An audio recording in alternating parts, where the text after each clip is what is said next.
Sangai Indigenous Martial Arts and Cultural Society Kimacs has appealed to all cultural performers and artists to refrain from taking part in the upcoming Sangai festival. In a press release issued by its General Secretary R.K. Lenin Sana, Kimacs declared its support for the decision taken by IDPs, Kokomi and other CSOs to boycott the State Tourism Festival, emphasizing that Kimacs is a cultural organization that works to promote thangta, dance, songs and other cultural items of the state.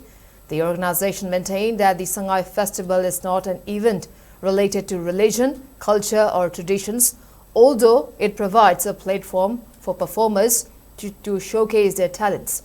Noting that the government's plan to organize the Sangai festival amid the hardships faced by IDPs and the general public is not a right decision, Kimacs appeal to all cultural performers and artists to stand united against the government's decision.